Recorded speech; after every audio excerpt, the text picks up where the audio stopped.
Top 25 Kansas basketball players in the last 25 years. Great Kansas legends on here. I think we're missing a few. There's some seating issues I have in here. He used to tell me all the time, son, don't worry about the mules, just load the wagon. What's up, guys? Jayhawks Unplugged with Chris Tehan here with the premiere episode reporting live from the Tehan estate, aka my parents' basement. I'm here with one of my best friends, my roommate for 5 years, NCAA record holder for most practices participated in a career, and also longest time in school without a doctorate to show for it, Mitch Lightfoot. What's going on, everybody? Excited to be here. This is a monumentous day. Getting interviewed by my best friend it's exciting. Let's do this. All right, we'll start off things hot. So John Rosenstein Rothstein today released his top 25 Kansas basketball players in the last 25 years. And Mercury, you guys tweeted it out for us. I think that's where it got big. But Mitch, your reaction to the list, I pulled it up here for you right there. If you haven't seen the list, they've got, don't get me wrong, there's great basketball players on here, great Kansas legends on here. I think we're missing a few.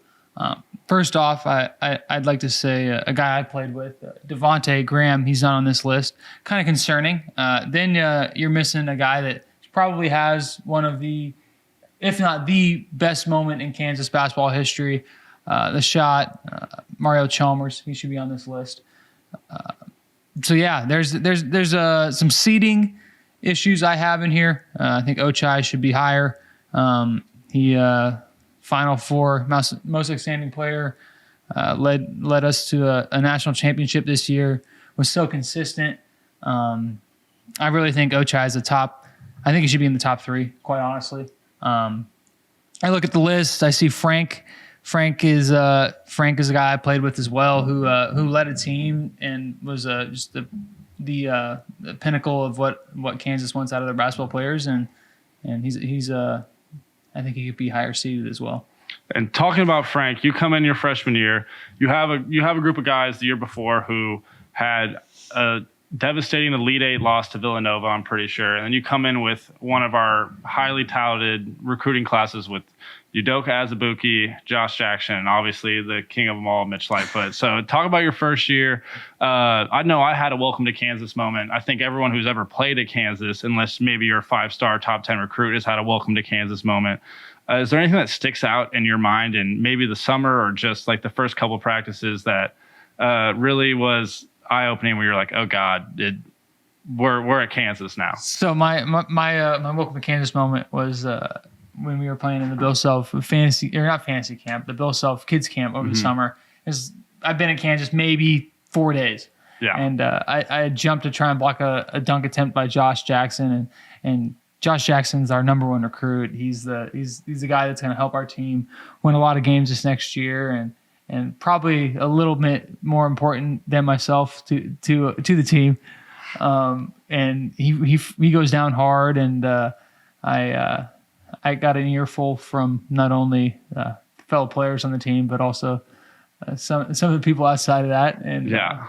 It was my moment, like, oh, hey, this is summer. We should be having fun and getting better. We shouldn't be going all out and hurting each other. So that was kind of my moment, and I realized, hey, you got to be. It's a business. You got to be smart, and I changed it up from there. Yeah, you make a lot of business decisions in that first couple of months you're there. I mean, I had a welcome to Kansas moment too. I'm curious what that was. Yeah, well, I can't remember. I think I'm guarding the 4, whatever. I'm one of the bigger guys there my first freshman year. And Udoka Azubuike, he beats this guy baseline. I'm supposed to be there to help. I'm in the restricted area, and I just see Doak take off. And I've never seen – like, this is my first 3 weeks. I've never seen a man fly like that dude did. And I get out of the way, not drawing a charge, make a business decision. I'm not getting absolutely postered and probably hurt because I'm 185 pounds. Coach Self blows the whistle, looks me dead in the eyes, and had a couple choice words. I think it was, why aren't you jumping with him? Blank. Why didn't you draw a charge is what he told me word for word. So that was my welcome to Kansas moment. I know those things happen, but those scare you, but it makes you a better person. I seem to remember another one of your welcome to Kansas moments. There was a loose ball, and if any of the guys that have played at Kansas know, we don't play out of bounds during practice. It's prison rules. There's no out of bounds, no fouls. No, so the ball goes down to the other end of the practice gym, and it's 50 feet off the court. There's absolutely no doubt in my mind that we're just gonna stop and get the ball back in bounds, get the ball back to the top of the key. Coach Self will check it up and we'll play. And Chris is going after it, gets the ball, and he's outrunning Udoka, and Udoka chases him down. I wouldn't picks say Chris up like a dog, shakes you till you drop the ball, and you're like, dude, what am I supposed to do? And I was like, yeah, I don't know, Chris. That's a big dude, and he wanted that ball a little bit more than you did. So yeah, that was one of the moments where I was like, huh. All right, well, we'll see how this goes. Yeah, I think he's forgetting the part where he literally threw me out of the double doors in the practice gym. And, I mean, like you said, this is 50 feet, whatever. And he talked about Udoka Azubuike outrunning me. No, I had a 25, probably maybe 30-foot start on the man, too. And I thought it was just out of bounds. But, yeah, throws me out of the wall, and I was like, okay, I guess that I kind of knew my order in the coach is like, great hustle, Doak. Way to go. Yeah, he's telling Doak, good job. It's like, the man just threw me out, like literally threw me out. WWE threw you through the double doors. And got the ball. Everyone's laughing. You have Devontae Graham and Sviatoslav and Malik all come up to me just like laughing their asses off, dap me up, whatever, being like, hey, man, you got to try harder for that. It's like, yeah, that's just what happens. This is what I got. This is what I'm working with. Some people come to Kansas to be NBA players. Some people come to Kansas because they enjoy basketball and want to win some games. And I think that was the first time that I realized that maybe I wasn't on that spectrum of things. But going back to your freshman year, you obviously played with Frank, and you have Landon Lucas, and then you have Devontae Graham. Those dudes, how would you explain your freshman year? Because I think your guys' first game may have been against Duke. And if you're a Kansas fan who's remembered any of the last 10 years, you're remembering Frank Mason's in and out, pull up mid-range jumper. Was that the first time that you really realized that Frank was going to be that guy? So that was our second game. Our first game of my freshman year, we played in Hawaii against Indiana. We lost to Indiana and Hawaii when they had Thomas Bryant. And guys like that. Tyler Self on the court with the last in overtime. We lost that game, but we bounced back in a big way. I think you saw how special Frank can be against Duke in Madison Square Garden. I mean, you think about it. Coach says this all the time. I mean, your star players have to shine in the brightest moments, and he did that. He had a pull up to put us ahead with a couple seconds left in the game, and that was pretty special. Just getting to feel what it was like to be at Kansas, and then how well our fans traveled to that game. Getting to see that was special, but also at the same time, going back to what you're saying about Frank, like that guy was a true leader. He led through his actions. He was a guy that was going to show up and work harder than everybody else, and put in more hours than everybody else. And he definitely inspired me throughout my freshman year to be better, because that's what a professional looks like, and he led our team. He led our team like a professional, and I was sad that we lost to Oregon in the Elite Eight.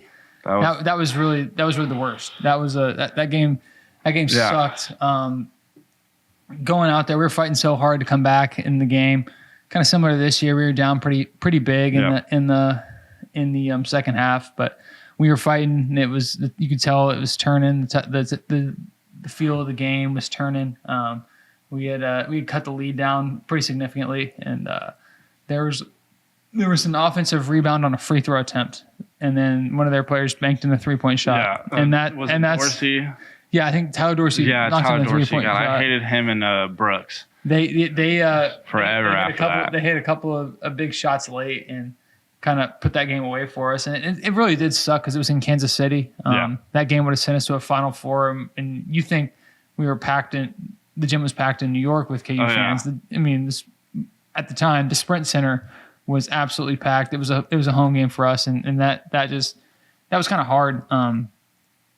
After the game, seeing guys that I really do respect and I look up to, seeing them devastated and seeing how much it means to them, it really helped me from a young age. It helped me from a young age to know what it means to play at KU, and you guys gave me trouble for this growing up throughout college. Like my sophomore year, you guys always like, "Hey, Mitch is getting ready for senior night, y'all." Yeah. So, but I saw those guys and how much it meant to them when they lost, and that really inspired me to make sure I kind of did everything I could to not let that happen. Yeah, and I think that just kind of tailing off, you have guys like Frank Mason, and then you have guys years before like Mario Chalmers and Sharon Collins, and you just have these great history of these point guards who, I mean, what they're all 5'11". I mean, Mario may be 6'1", 6'2". Like these little tiny guys that are just like the most gritty guys who sit there and they work and work and work. And I think that's kind of like the spearhead for Kansas basketball. Coach Self gets those guys,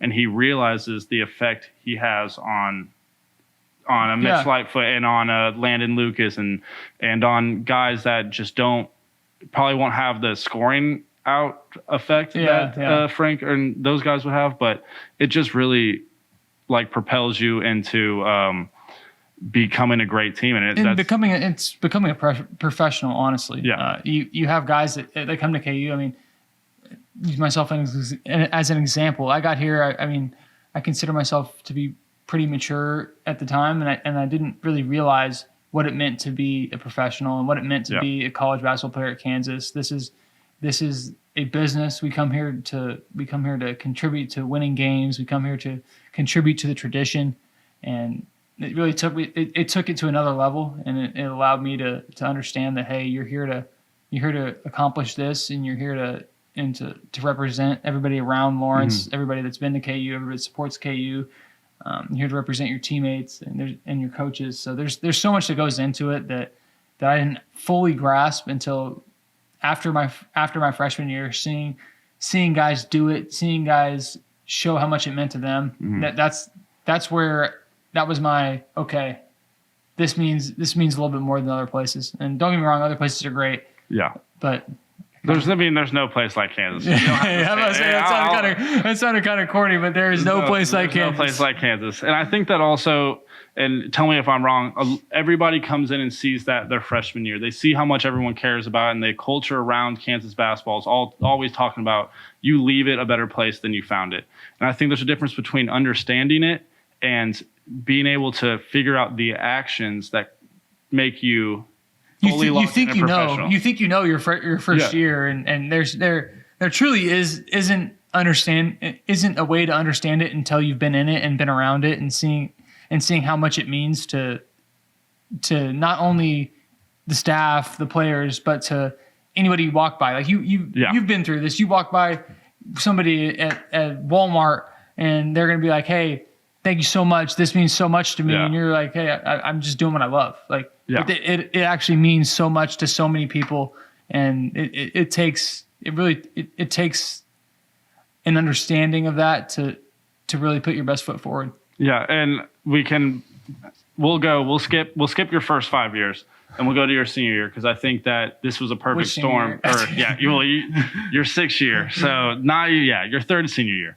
But just like Ochai understood how well and how great the culture at Kansas was, the fan base. I mean, the fact that you're in Allen Fieldhouse every single game is something that is unreal anyways. But there's a difference between putting in the hours and putting in the exact work to create yourself and create you to be in the best where you are a professional. Ochai realized that. We're great friends with Ochai, and you realized that coming into your last year too. There was things that you changed and looked at. What are some of those things that maybe people wouldn't know about that you kind of tweaked in the last year that helped you propel to get us a national championship? Because you're a big piece of that. Everyone's a big piece, but you obviously turned it up a little bit. Yeah, more. Going into my last year at KU, I mean, I knew it was definitely gonna be the last. There was no more kind of Hail Mary. It was a COVID year. It was a redshirt year. There's nothing left. This is the last one. Yeah. So I wanted to go in and make sure I best prepared myself physically and mentally. From the physical side of things, I really took everything we did in the off season with Coach Ramsey and in the weight room to get as strong as I can, as explosive as I can, not missing extra lifts, pushing myself in the weight room, if you're looking to go to a place and be mediocre in the weight room, it's definitely not at KU. Especially with Ramsey. Especially Ramsey. He's going to clown you. He's the man. He knows what it takes to be a professional. He's been at that level. From a mental side of things, I really stepped it up. And that's not to interrupt you, but that's maybe the biggest part. A ton of people have physical ability to go do things. People who can put it together mentally, and I think a lot of people need to mature to realize that. Yeah. But mentally, it's a huge part of the game. Yeah. I worked with a mental coach, sports coach, if you will, and he really helped me get at the top of my game. And there wasn't anything wrong in the first place, but it just gives you that extra that 1%, that 1 or 2%. Yeah. And whenever you're thinking, oh, I'm having a down week or I'm having a down day, and coach is really getting on me, you can really go back and figure out when you work with somebody, you can figure out what's happening, what you can do to change it, and they offer those opportunities at KU. I mean, I've worked with Scooter before. I did that a bunch my freshman and sophomore year with him, just because he knows a ton about that, and I worked with somebody else my last year. So it was a great experience for me. I can't speak enough about how much that'll impact someone's game and allow them to take that next step. Yeah. So we'll kind of bring it back now. And your freshman year, you had Frank, you had the National Player of the Year. You guys had a great year, obviously heartbreaking loss. It happens. You get heartbreaking losses no matter how good you are. But then you go through 2018 through 2021, your senior year, COVID year. Mm-hmm. Those are rough years. You have 2018, we break the streak. I know personally. 2018, was that the national streak? No, that was Final Four. That was 2019. 2019, yeah. 2019. Yeah. Well, yeah, but yeah. Okay. Yeah. 2019, we lose the streak, and then you go into 2020, and that may have hurt worse than losing the streak because you have that. And then you go into 2021 where our expectations aren't as high. Going through those years, how difficult was it to stay positive? And what did you look for, like, as a light at the end of the tunnel that kept you going and kept you just motivated to go out there and work hard every day? Because I know it's hard. I was a part of those teams as well. But what was something that you looked for, and, like, what was your overall emotion about everything? Like, what thoughts were going through your head? Quite honestly, I wanted a redemption. I had listened to what people were saying about us, and this is the worst teams in Kansas history, and no, coach self this, coach self that, these guys can't play, yada yada yada. And the players hear that stuff, and we understand that that we got to take it to another level. And looking back, wouldn't trade it for the world. It allowed us to get to this step. I mean, everybody was saying the year before this year, this team can't do anything. This team isn't athletic enough. Can't score the ball. Can't shoot the ball well enough. And I think we showed them that, hey, that's not the case. We really did it with the same team. We add Remy, and J. Cole, and and it's the same team. And you go out there and win a national championship. I mean, I think that redemption was kind of what I wanted. And I remember losing after we lost to USC. That sucked. I mean, everything about it. Being in a bubble. Not being able to see your family and friends and being secluded from everyone. I know everybody else went through this, and I mean, they all went through it, and they all understand that it wasn't fun. But I still think playing basketball should be fun, and being in the NCAA tournament should be fun. And that year just wasn't quite it. But after losing that game, I was like, hey, this is not how I want to go out. I kind of talked to you about the same thing, like, hey, we gotta find a way to make sure that doesn't happen again. And we did so. I mean, that team came back the next year, and hats off to Ochai, Christian, Jay Will, Dave, Dewan, all those guys for putting in that extra effort, putting in that extra work, and making sure that USC loss didn't happen again this year. We were just talking about the mental aspect of the game and how we made leaps to get to where we were at this year. And I think that COVID is really the epitome of it. We're talking about the USC and the bubble and all that stuff. And you have teams like Baylor and Gonzaga who are mostly upperclassmen. And you have guys like Jared Butler and Maceo Teague, Davion Mitchell, and Mark Vidal. How much of a mental aspect did the bubble play into it? I mean, I know I experienced it. and it was hard. But being in the hotel room by yourself, having all your meals brought up to you, and just being in there for weeks, and plus we had COVID issues. How much did that affect you think the team's play, and how much did that affect you personally? It played a huge impact. I mean, it sucked. Like, I don't gotta tell you this. I mean, it was awful. It was god awful. You show up. We're in Indianapolis, and you show up, and our first 24 hours, we weren't allowed to leave our rooms. And they're bringing food to the rooms, and food was subpar. I mean, we ate 15 different versions of marinara and noodles and Alfredo and noodles. Yeah, it was something. But don't get me wrong, I'm thankful for what we had and all that. But it was hard on the mental. I think people definitely got to a point where they were just ready to get out of there. I don't think a lot of guys would admit that, but there was a lot of people that were ready to get back home and get away from the whole situation. So, I mean, I've even talked to guys in the tournament that I know were like, hey, it was a pretty known thing. That was people were trying to get out of there. Like, yeah. It was not like, hey, let's. I think that's how the importance of being older, like Baylor was when they won. Yeah, they were very mature and they knew that was their shot too. Yeah. So they were in the bubble for one reason, and I think knowing that we were on like kind of a down, not a down year. I mean, you're on a down year, and then we have Jay Will out and Dave out, and you're going to get those guys back at half. Yeah. So it's a little rough. But I really the bubble sucked. And the guys we were playing, but our minds weren't in it. And I think that was evident. You play as hard as you possibly can in every single game you play, regardless if it's the NCAA tournament, regular season, Big 12. But if you aren't mentally there, and it's still gonna show. It's gonna affect. And I honestly think that, like, thinking back on it now, being removed for a little time, like that USC loss and that bubble may have been a huge part of the reason why we did that, because we realized that it may have been perfect. I don't think this year would have happened if it wasn't for last year, if it wasn't for us being humbled. I mean, it made us show some humility and understand that, hey, I mean, there's people out there that will beat your ass if you're gonna go out there and mess around and this isn't the NBA. This isn't a 7-game series. It's one game and you're out. Yeah. Like, you have to come and play your best ball night in, night out. And that kind of hardened this team towards this year. And everybody was on our team we were majority older. Everybody on our get old, stay old. That's how you get good teams in college basketball. And for the most part, for real. And this team was mature. We understood that, hey, this is the last run for a lot of guys on this team. I mean, you think about it. You, Ochai, Dave, Remy, myself.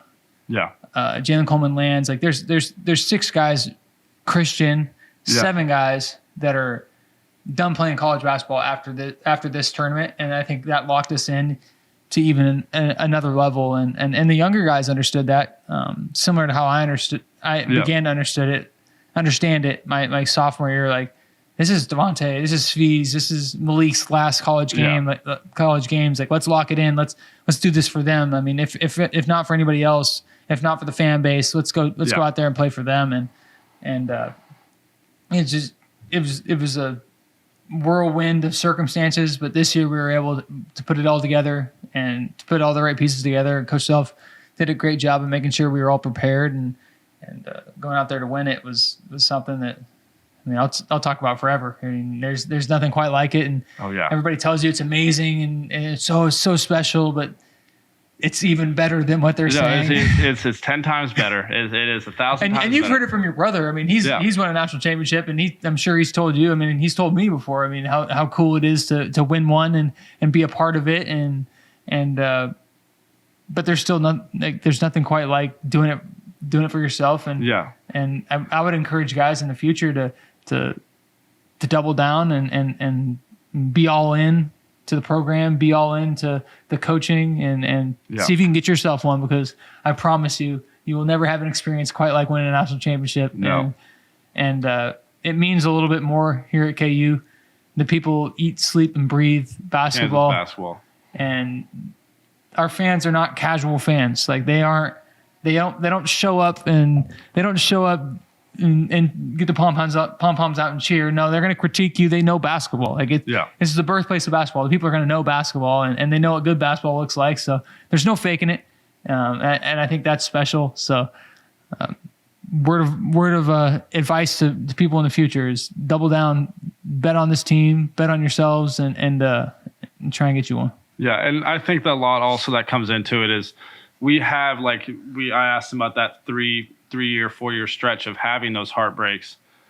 That's the reason why me, Mitch, Ochai, and Dave were on everybody's ass so hard because it's like you've been smacked in the mouth. Like we had something that was so embarrassing the year before, and then you have COVID take that all away. So you're coming in practice and someone's like taking everything for granted. Yeah, no, it just can't happen. I mean, that pisses you off. You think about it, like it can be over in the blink of an eye. I still feel like in my 4 years went by fast as all hell, but last year were kind of longer just because I was kind of out there getting my master's and taking the victory lap. But well, and it's more like it can be over so quick. And I think like even like guys on this year's team, like I kept reminding them like enjoy this, like have fun, like. This is like a once in a lifetime opportunity. Like when we beat Miami to go to the Final Four, I remember looking around to the freshmen and be like, hey, like the next 2 weeks of your life, enjoy it because majority of basketball players out there don't get to experience this. It doesn't get to experience it once. It's very rare you get to experience it twice. Yeah, so like that's how I understood like, hey, this next step, this next 2 weeks has to be all in. We have to be like I had learned from the last year in 2018. Yeah. 2018. We went to the Final Four 20. Yeah. And shoot, you be there long enough, you get the years mixed up. Yeah, you get them all mixed up. But I mean, like in 2018, we were like, I hate saying this, but we were excited to be there. And this year's team, there was a little bit of a different mindset going into it. Like, this wasn't enough. I think you saw us all after we beat Miami. I think after that game, you saw us all talking about, hey, we ain't done yet. Like this isn't it. We're not happy just being here. And there's a lot of talk about that in general. Like I feel like that's kind of a very basic response, being like, how's this feel? Like, oh, we're not done yet, blah blah. Like, no, but we really weren't done yet. We really weren't. Like, no, like that was the first thing we all said when we got in the locker room. We all had a great time. Don't get me wrong. You celebrate. Mm-hmm. You go do your that's your family right there. Accomplishing anything is great, but we were very serious about being. Yeah, we knew how to celebrate, but also at the same time we knew how to understand that hey, there's another step that we need to take, and there's a lot of people depending on us to take this step. So I was pretty proud of this team, and there was a lot of guys on this team that understood how much it meant to other people as well, and being able to pull it out. I still can't. I can't relay how much fun that was, how much of a great time it was. How sweet was it to think about Villanova? Like they destroyed us in 2018. Like they didn't miss a shot. Like it kind of felt like almost like poetic justice coming and turning the tables this year. Turning the tables right from the jump too. Yeah, and like hitting shots and understand and having a comfy lead throughout the whole game, and that was something where I was like, now the other team knows how I felt in 2018, how we felt, because just deflated. Yeah, it was like we were trying, like Devontae and Svi and Malik and all those guys and Doak. And we're all trying as hard as we possibly can. Yeah, and they just can't miss. I mean, there's days in basketball when that just happens. So yeah, and Coach Self said it a bunch, and he always says at the beginning of the year, it's like there's ways you get remembered forever, there's ways you get remembered for a period of time. I think if I remember correctly, this may have been right after the Miami game, like after you cut the nets down and all that stuff, we go back in the locker room, and Coach Self said, hey, like, this is great, guys. You guys will be remembered for the next 10 years. If you win the next two, no one will ever forget you guys. Yeah. And that's something like you just sit there and think, like, I know you're a Kansas fan, like, it's fanatic. just it's goosebumps. Yeah, it's goosebumps. You're like, oh, yeah, I don't even care. The entire time you're sitting there listening to Coach Self talk, it's like he's telling you stuff that it's not like it's anything super profound or anything like that. He's very factual with you, and he's been around and he knows what it takes. Yeah. And you get goosebumps thinking about, like, hey, we go into the next 2 games with a locked in mindset, and we lock into what's necessary to win. We can be immortal in Lawrence, and which is not a bad thing. Not a bad thing. I really enjoy Lawrence. Like, I've been to Lawrence a couple of times since we moved out, and I can say it was kind of rough though moving out though. Like moving out, like when we were moving out of our place. Oh yeah. Our last year we had our own place on in Lawrence, and it was kind of rough moving out. I was like, dude, I spent the last 6 years of my life and 5 years for you living here, and it's kind of different. But hey, change is good. What a way to go out though. Like, but like we talked about this yesterday, it's so hard for myself. Like I'm still chasing basketball professionally. I might go overseas and play ball over there, but it's hard because there's no like the emotional like output of losing in the tournament. Like that is like an emotion. Like how would you explain it? Like an emotional. So I would say like each year that you end usually on a win or a loss, obviously. But like when you lose, usually on a loss for the most part. You end on that loss, you get that emotion out. You get like, think about your senior night in high school. If you guys played high school sports, you lose your senior night in football or basketball. You have that moment where everyone comes together and shares that emotion, that hurt. And it's like you win a national championship. And you don't have that emotion. You don't have that emotion. It's the complete opposite emotion. So like there's like it's so hard to like step away. Like for myself, just speaking for myself, like it's hard for me to step away from it because I've been like, you go to the mountaintop and you achieve what you're looking for. What do you do? Just jump off? What do you do? Do I just jump off the mountain? Do I say this is it? Like say see you guys later? Like it's so hard for me. Like I had never heard it explained quite like how you had said it. Like if you would, it would almost be better have you would have lost. It would have been more close. It would have been easy. It would have been more closer, easier to move on if you would have lost. Like, yeah. I'm excited because I love basketball and we won and but I'm also at the same point in time kind of like I'm hungry for more and it's hard for me to say I'm done because you didn't have that heartbreak. I didn't have that heartbreak. So. You'll have and not in a bad way, but you will probably have that heartbreak down the road. Like no one. I mean, you look at the guys in the NBA. You look at Tom Brady. All these guys. Like no one ever really ends on a championship. Everyone ends on a championship and then retires and comes back 2 years later and does their thing, and then they end on a heartbreak. And they're kind of like, I need to hang up the cleats. It's easier to step away from it once you've been through the heartbreak of defeat. Yeah, so. And shout out to my mother for that because I had a weird feeling about it, and she asked me, and she was the one who phrased it to me like that, being like, it would have been probably easier to lose, and I was like, shout out Donna. Yeah, shout out Donna. I don't know if it would have been easier to lose, but it probably would have made more closure. But past that point, we'll go to get off the national championship for a second. We were talking about how everyone's a team. We were talking about USC and how everyone's talking trash on Coach Self and everyone's talking trash on what, and like the players see it. Mm-hmm. How personally do you take that stuff? Because I know I took it personally. Like watching people talk bad about DeJuan and watch people talk about Coach Self doesn't have it anymore and he doesn't understand the game now, like stuff. Really, in our locker room, like you have a tight-knit locker room, which we do really a majority. Even more so this year. Yeah, even more so. This year, like you don't talk, like you talked bad about anybody. It was everybody was coming for you. Yeah.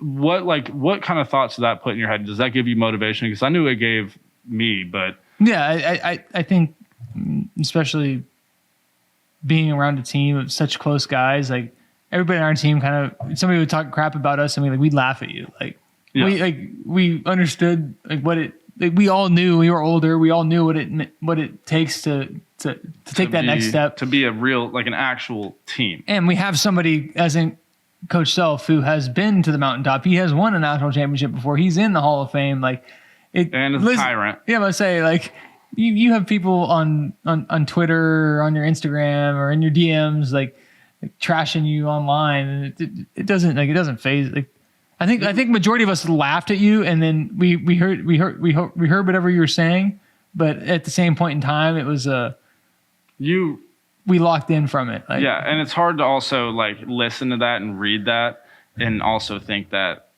well, maybe it's not true, like blah blah blah.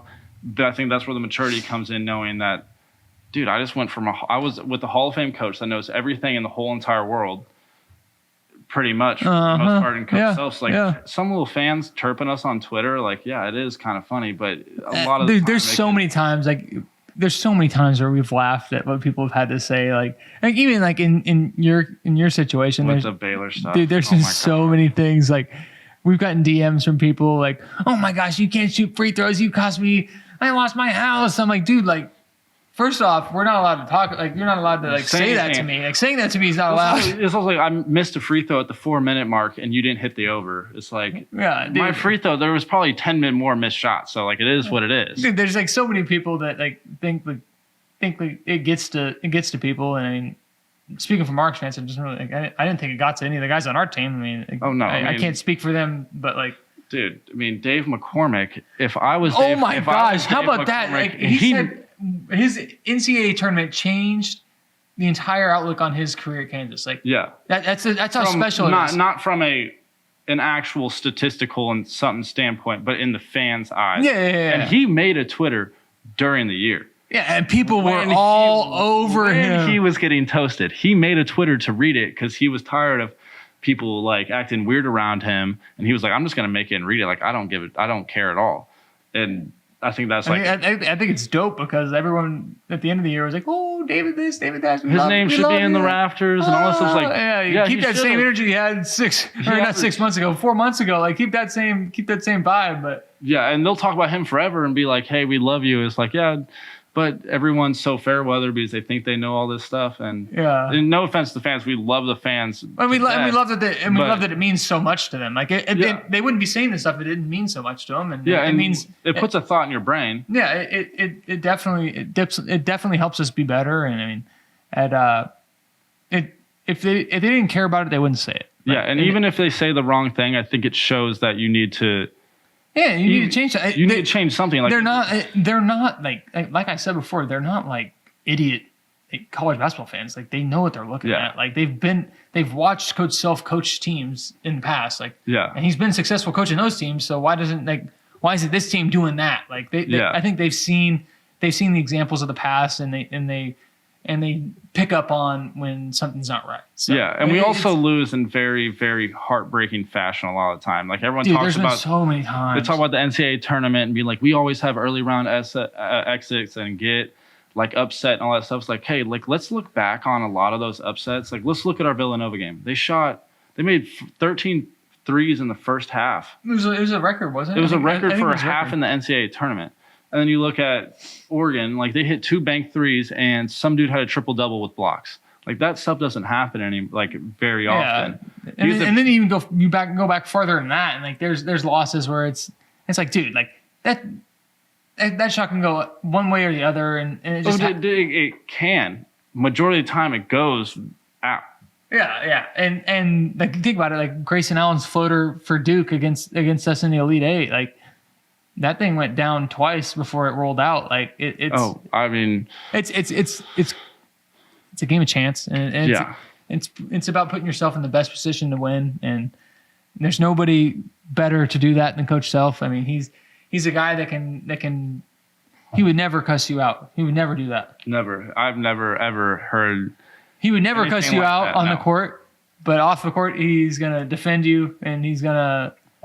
And he treats you like one of his kids, and there's something about playing for somebody that the bond that he creates with his players is special, and you gotta coach players hard if you want to get the best out of them, and I think real guys, as Coach Self would say, real dudes would understand that it's going to take some hard coaching, and it's going to take some ups and downs to understand what it takes to win. And myself personally, I've been at the receiving end of those. Oh, you're so soft and yada yada yada. You can't do this, and you gotta get out of here. You don't help us. But like at the same point in time, that's conditioning me to make sure that doesn't happen again. Like, it becomes an unconscious thought, and I think that. Maybe you'll disagree with me. I think that's part of the reason why so many times we have those heartbreaking losses where teams just either they play out of their minds or they do stuff like that because they know they're coming into a Coach Self-led team where They have to be their best. Like they aren't. No. We get the best shot from every team we play is you're gonna end up getting their best shot. And we're never gonna beat ourselves. Yeah, like you never. It's unreal like how many times you'll go out there and play against a mid-major team and they'll play unreal because they have nothing to lose. Like they have nothing to lose. They're throwing up shots. And then you watch those games at home where we play like a North Texas or you play a Stephen F. Austin or a Eastern Michigan, and everyone freaks out about the halftime score. It's like, yeah, hey, check at the 12-minute mark. Yeah. Because, we aren't ever going to let up. Like, we never will. And we will make you not be able to score. When you stop making those terrible shots and the game of averages comes back into it. Uh-huh. Sorry, guys, for the pause. Our co-host here, Rocket, may or may not have had an emergency bathroom break. And he may or may not have had a dingleberry, so I had to do dad duties. But back Chris to is our his dad, people. Yeah. Be scared. Be very scared. Well, only for a week. He's still alive, so I think You're doing a great job. You're not sure how it started. Yeah, I think I'm doing right. All right, so we'll jump back to the national championship stuff. Obviously, like throughout the year, we have the COVID scares, and so we all have our own rooms for majority of the year. And you get into tournament play, they want to, obviously you're going to be staying in a hotel so much, they want to have everyone have roommates. And me and Mitch have been roommates for 5 years outside of road trips and 4 years on road trips. Mm-hmm. So we're sitting in the hotel and we've said it 1,000 times. It's the written story. I don't know if you guys have heard it. Mitch, give your insight on it. I'll jump in. It kind of started out as us. We obviously watch all the games of March Madness while you're playing in it, and just seeing like how the draw we got this year was amazing. And then as we were playing through it and winning games and seeing teams play that we're going to play and it just so happened that it almost felt like it was written. God had the plan for us and we went out there and fulfilled it. I just remember us the night before. I think it was after. It was after Providence. It was after so you Providence. played Providence, and the next day you practice, and then you play the day after that. Yeah, after Providence, we were like, dude, like we can do this. Like this is very attainable. Just get in there. You got to get there, and then after that, you can. It's anybody's ball game at that point. Yeah. And I think getting to that point, Chris and I, we were like, don't say it, but it's the only time we're allowed to say it. We have a legitimate chance to win a national championship, and being able to kind of say that and visualize our goals and then go out and kind of confer with the guys on the team about it, because everyone else kind of had thought the same thing but didn't want to say it. We made sure that everybody understood that, hey, this is a very real reality, and this is a very real opportunity, and we'd all be dumb to let it slip through our hands. And we made it happen. Unreal. Yeah, and so the story starts where we're watching after the Providence game. We're watching Houston and Villanova play, and after their star player, he tore his Achilles, which is obviously always unfortunate. You never want that to happen, especially to a team you're about to play, because you never want to play him at half. But I remember having the remote, and he tore his Achilles, and they hit 2 threes or something like that right after that. Mm-hmm. And that pretty much sealed the game for the most part. Minute 30 left. They're up 8. So, I mean, unless something crazy happens, then I turn it on mute, and I look over to Mitch, and I said, dude, it's written. It's like we're the only two that were here when we played Villanova and got our asses kicked, and we have another shot at them in the same exact game that we had them at 4 years ago. Yeah, it's written, and it felt like it was almost a story. Like it was not a revenge, but like a team that could go out there and play and play against a team that got the better of us. Yeah, and we matched up really well with them this year. And I know that meant a lot to the guys that were on that team that weren't able to play in this game. I mean, you think about you saw Malik posting it. Like, we had to go get it back for them, and we were able to do that. And I think even things down. Might be stupid, but like our room number when we were in New Orleans was 11-11. No, not even stupid. And we looked at each other multiple times throughout the tournament because Coach Self emphasized the Villanova game. He even played the old one. But we won, and we looked at each other, and we wrote on our hands, figuratively, being like, it's written. It's written. We just got to go do it. We got to the hotel in New Orleans, and they said, when you get to the hotels, they always have everybody's room cards set out. So you obviously have roommates, and they have everyone's out there. And so me and Mitch are obviously roommates, and I go pick up my card, and I look, and it's 11-11. And as I'm looking to find Mitch, he looks like we both look at each other and look at our cards and just look up, put our cards in our pocket, write our hand again.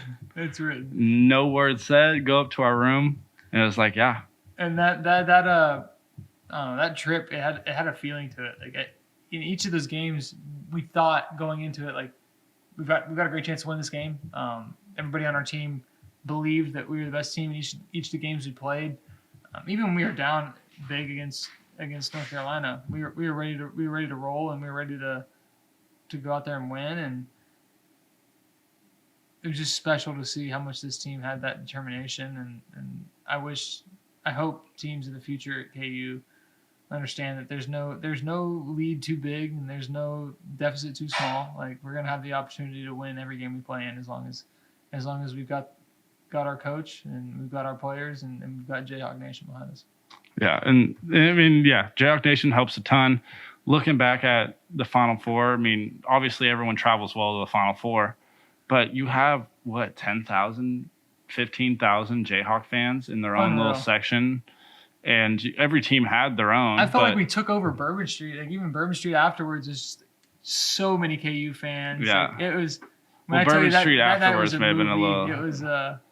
It was unreal, just getting to see all the ex-KU players and see how it still means so much to them, and they may have celebrated just as hard, if not harder than we did. And I don't know.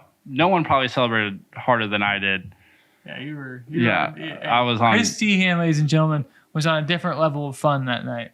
It was an experience, but hey, we woke up the next day and headed our bus back to. I was there for the bus leaving the hotel, and I got on the plane. And I got back to Lawrence, Kansas with the basketball team. So that was the small victory. We all placed bets before, and we all bet against that to happen. So, but no, we were sitting next to each other on the plane, and I kept looking at Chris, and he's sitting there like, dude, this sucks. I feel horrible. I'm like, oh, I wonder why you feel horrible. Well, and then they hand me the national championship trophy, and I'm sitting there in it, just like half a human, being like, you know what? Like, I actually don't feel that bad anymore, though. Like, I got the national championship trophy. I'm flying home with it right now. We were riding the high from the national championship.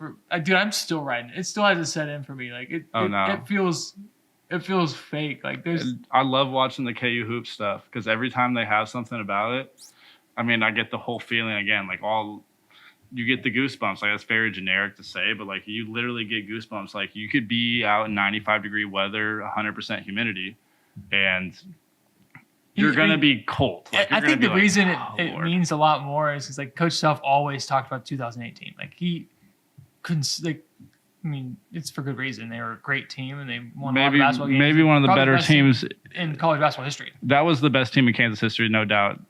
Love every team I've played on, but that 2008 team, different. Physically just like disgusting. Yeah, but Coach Self talked about them all the time, and after we won, thanks CB was saying, now we can stop talking about the 2018, talk about 2022.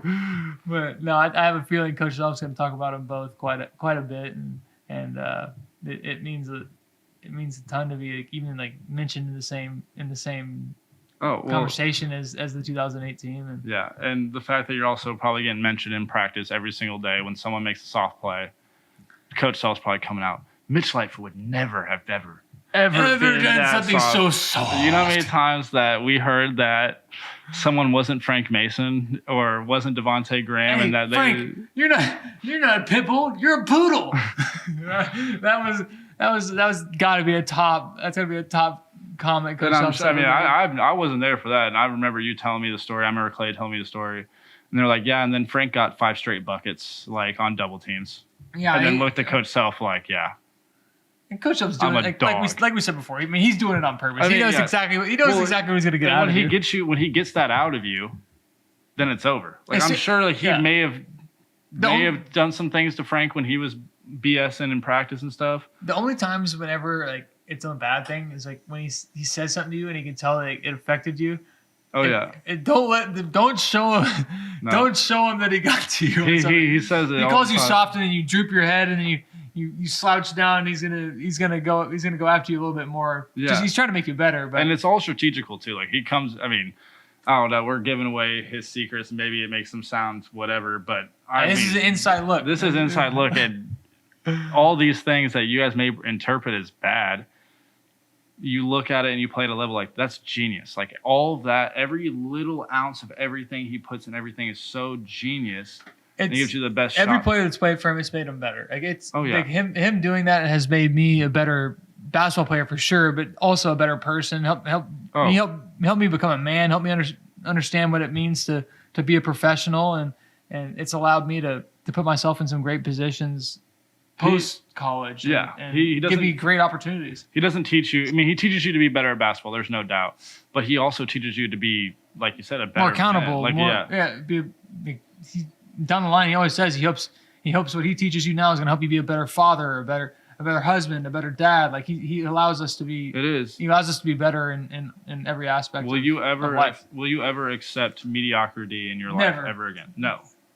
Ever. Never. Like he gives you the template. All you got to do is follow it. All you got to do is follow it. All you gotta do is follow it, and like it's literally for the rest of your life. Like there's so much that man's done for me, and obviously like he's a manly man, and we're manly men, and we're never gonna really admit that to him and be vulnerable. But it's like, yeah, no, Coach Self is.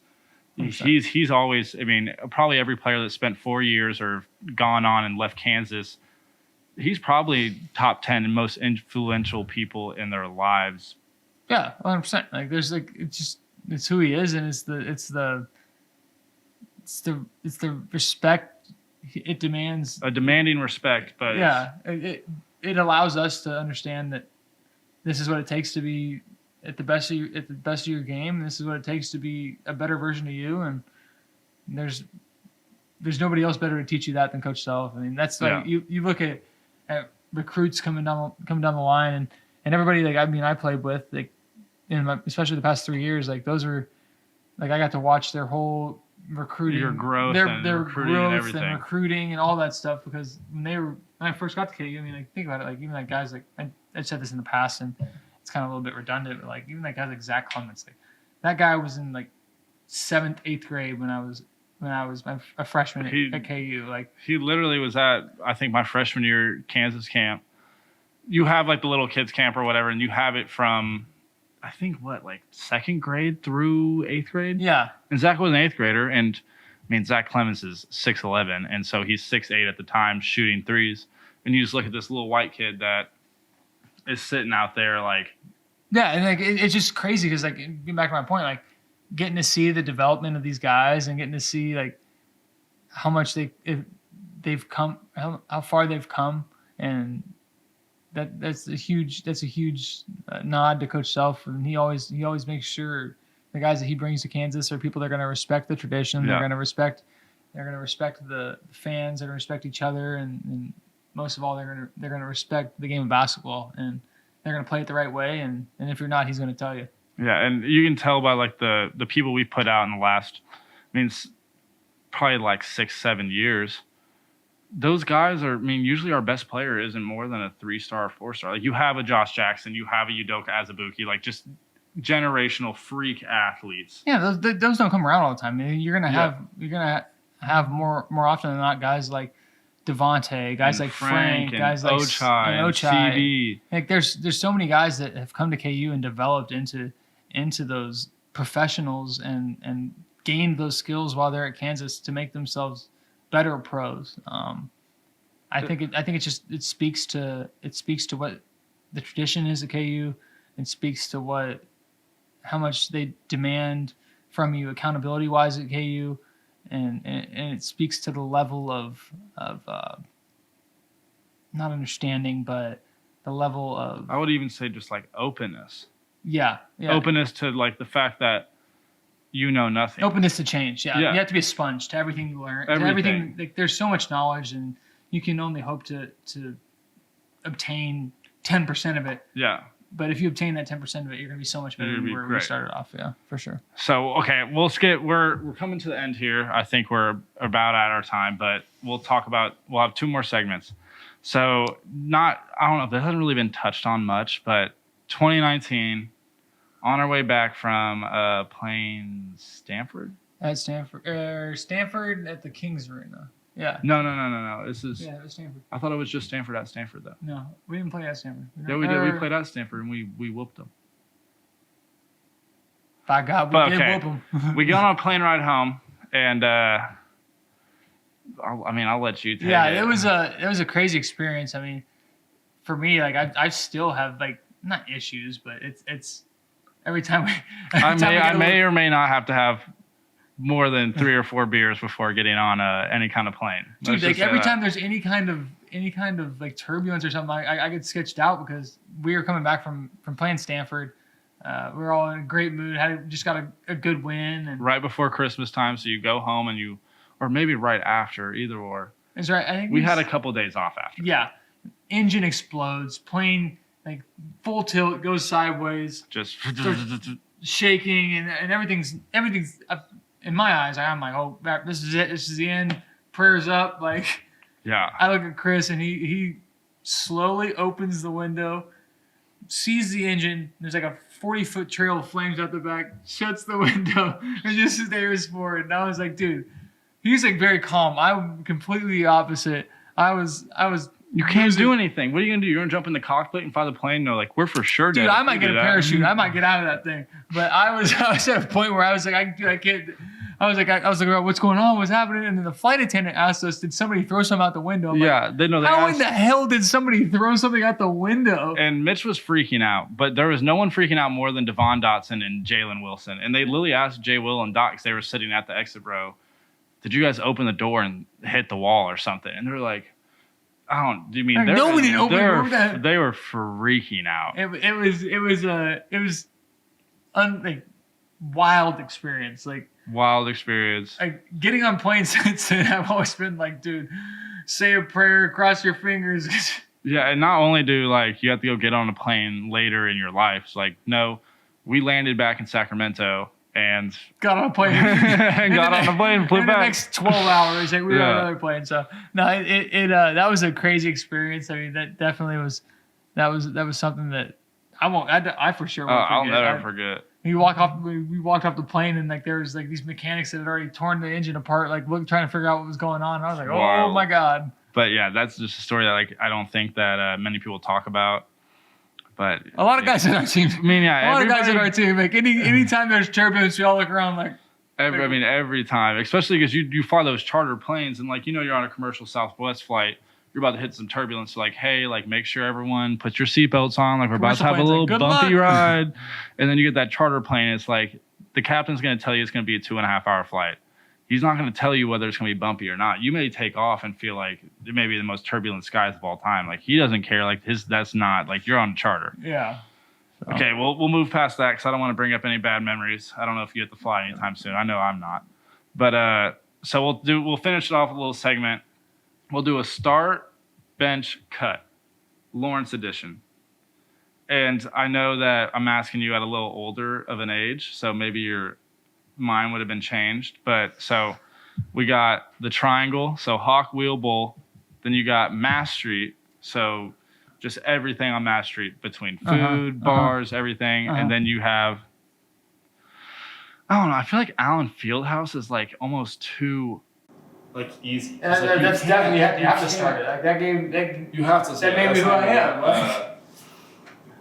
The Oriad on a Saturday game day. Oh, Saturday game days at the Oriad, 5th floor, baby. 5th floor patio. Yeah. Dude, that is hard. Oh my gosh, I hadn't thought about that. I thought you were gonna ask me start bench cut of the Hawk Wheel Bull, but.